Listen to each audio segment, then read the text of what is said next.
casket, and there the woman was alive. Oh my God. She lived another 10 years. And then she died. Everybody back at the funeral, you know, their condolences and everything else. And then the time to bury her came, and the pallbearers, this time, take the casket and they go. And as they were approaching the door, the husband in the back of the room shouts, "Mind the door!"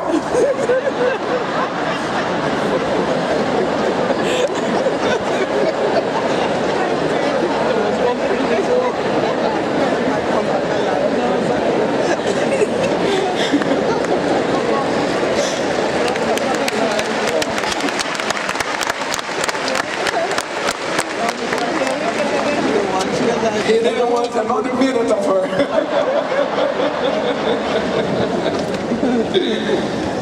You see, and why do we laugh about this?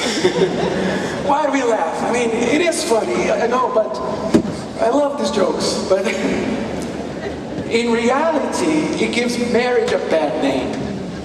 You know, once you've heard 5, 10, 12, 100 of these jokes, you begin to believe. Oh my God, marriage? No, I don't want marriage. Marriage is a burden, is a pain. And that's unfortunately how a lot of people tend to believe. They tend to believe in what everybody is saying. I'm not saying you don't have your own opinions, we all have our own opinions, but we often underestimate the power of influence of everything that happens around us. And when you're just being bombarded constantly with this message that marriage is a prison, etc., even if privately you really want marriage, slowly, given time, you begin to embrace public opinion as your own. Then you find yourselves repeating the same things. And on it goes. It's the same thing that happens with God. A lot of people privately believe in God. Most people believe in God. Even in the UK, research shows that. But even though they have this belief, this certainty inside their heart that there is something, even if they don't know what or who, but they have this certainty or this something that tells them that there is a higher power, that there is God. But because belief in God has been publicly ridiculed, what has happened is that a lot of people who believe in God, who have been made to feel stupid because of it, they have chosen to be quiet about that. And then stay quiet about it for long enough, and all those who are against it are very loud. What starts to happen is a lot of people begin to change their personal convictions for public opinion. And public opinion becomes their opinion as well. And that's what happens to marriage, and what has happened to God, and it's very sad. But clearly, marriage is not the problem. And I'm going to prove to you marriage is not the problem. I want to make an analogy between marriage and money again, because money everybody understands very easily. You know, marriage is not a person. Marriage does not have a personality, a will of its own. Marriage is an idea. Marriage is a perfect arrangement for two people who love each other to stay together and build a life together. That's what marriage is. Marriage is not a person with its own will, so it cannot be bad. Especially when it's worked for a lot of people. And money is not a person either. Money does not have a personality. It doesn't speak. It doesn't feel anything. Money is money. And it's a tool for you to meet your needs. So what happens is that when we talk about money, when you don't have enough money, when you're poor, when you're broke, what do? Do you blame it on money when you're broke? Do you blame it on money because you're poor? Do you? Never seen anybody fighting money or giving up on money and say, you know what? I hate this. I've never seen poor people say, I hate money. You know what? Money is just a piece of paper. It's just a copy. But you see how it hurts.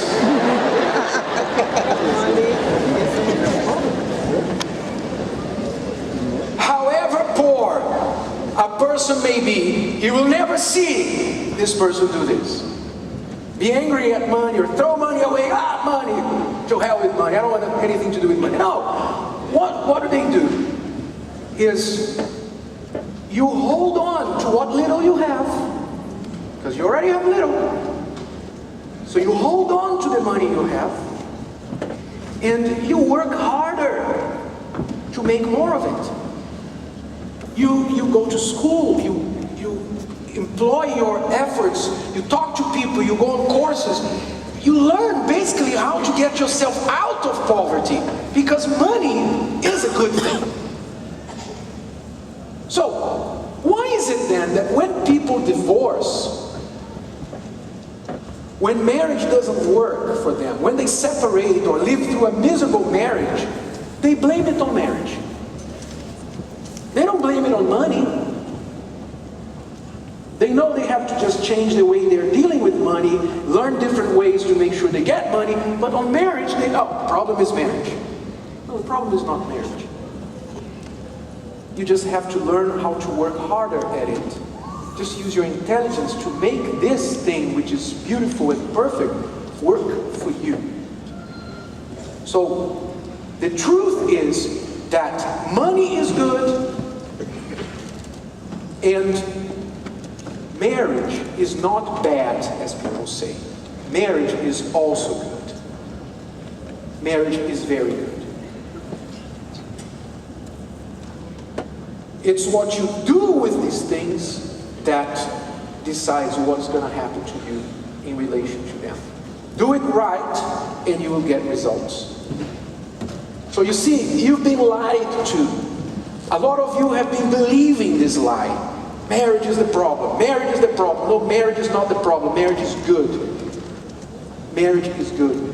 It's the best thing that can happen for a person to be stable, emotionally, health-wise, financially, for children. It's the best thing for a human being to prosper, to thrive.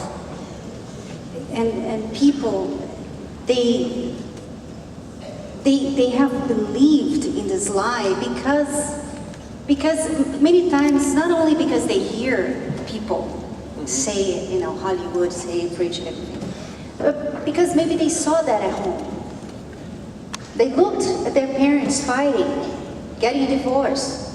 So they started thinking, well, maybe this is because this doesn't work. So what they do, they grow up and they move in together. But that doesn't work either. That doesn't work either. They still fight. They're moving together, they're not married, they still fight. The thing is that what the mistake people are making, a lot of people, is that they are loving with their heart and not with their brain.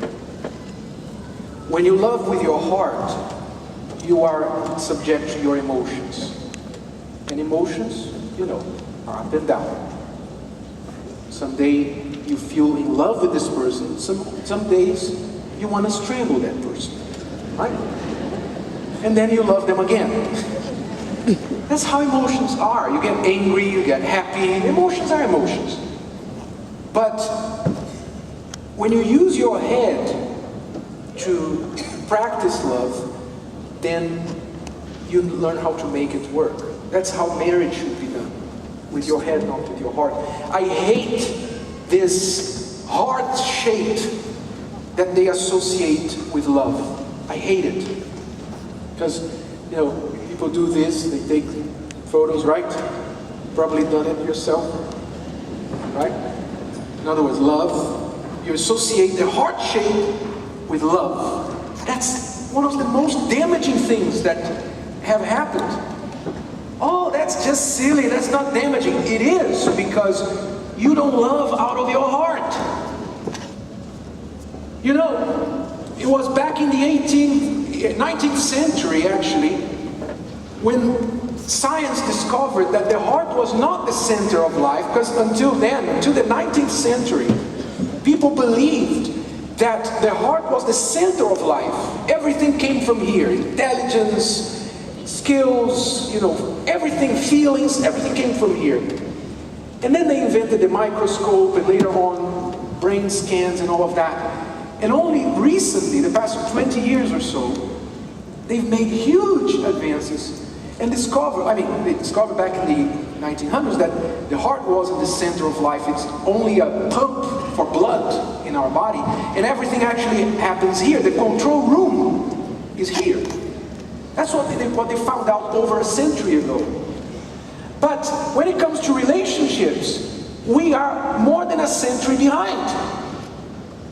We are still thinking that we love with our hearts. We don't. Feelings are also here. Everything is here. You have to love with your brain, meaning that you have feelings, but in the same place you have intelligence to control those feelings. Yes, sir. The same intelligence that you use at work, when you are angry or upset, you're feeling emotional at your colleague or your boss, but you smile. You treat them nicely.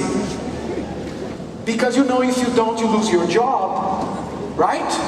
The same brain that helps you control yourself in that situation is the brain that you can use to not shout at your spouse, to not do things because you're angry and hurt that person. But people say, no. Love is different. No. Love is, it's like they see love as something wild that they can't control. And the truth is you can. So, quit this idea that you have to love out of your heart. To make marriage work, you have to use your brain, just like you do at work. You know, you say to your husband, to your wife, we have this problem.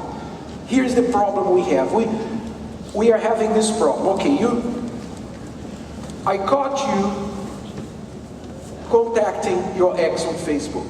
That's the problem. Okay, a very common problem nowadays, right? Either the ex or someone that they shouldn't be contacting. I caught this or I found this. That's a problem. What are we going to do about this? Right? Rather than